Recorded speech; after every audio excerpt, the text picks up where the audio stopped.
Chathely, student number S4092723. I hope you can see that. Today we'll be going through question 1 of cybersecurity attack analysis and incident response. Question number 1, analyzing network attacks. For this we use Kali Linux. For this we use a Windows VM with Wireshark installed and involved installing a file, q1.pcap is what it's called, putting it through Wireshark and analyzing the network activity. Bad. That won't happen again. As I was saying, we ran to check network activity. 4 filters were applied. So this is what we've gotten so far. First filter we applied, we'll start with this. First filter applied was DNS. DNS up the top to look out for DNS/domain activity. After running this, as we can see from the screenshot, there was no output observed.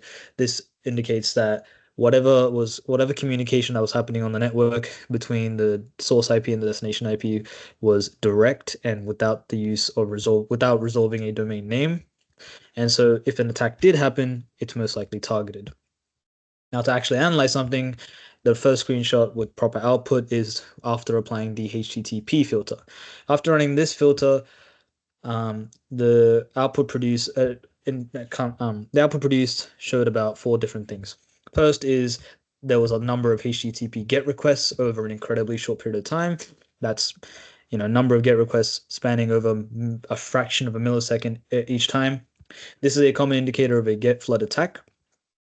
Furthermore, some of these GET requests have obfuscated/encoded URLs, which we'll get into a little later on. All of the requests are made from the same source IP/attacker IP address 10.0.0.2, and it's all directed towards the same destination IP address, the victim 10.128.0.2. And so this is most likely a case of a single source targeting and attacking a single target. And lastly, it's the fact that all responses are HTTP OK requests, just enabling this flood request/exploitation attempt to happen. The next command used was tcp.flags.syn equals 1, where ACK equals 0. This is to check if the SYN-ACK 3-way handshake is being completed as it should be. And what we identified from this output is the fact that there is a number of SYN requests being sent and not a single acknowledgement taking place. As a result, the destination IP, which is 10.128.0.2, is constantly waiting on acknowledgement for every single SYN request being sent, which will lead to much of the resources on the destination IP server to be depleted until eventually the service is denied or a crash happens. And so what I just explained is a typical case of a denial of service or DOS attack.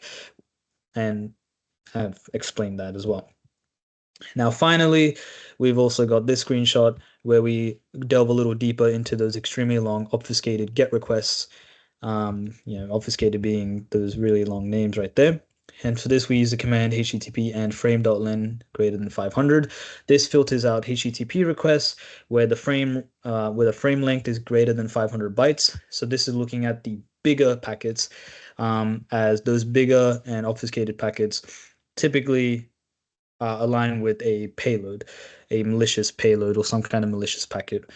And so what we see from the screenshot is exactly that: large obfuscated packets that demonstrate that there is most likely obfuscated payloads that are in there, or most likely a web-based exploit due to the fact that this is all through a HTTP request. Everything that I said is summarized here in these 5 dot points. Thank you for listening.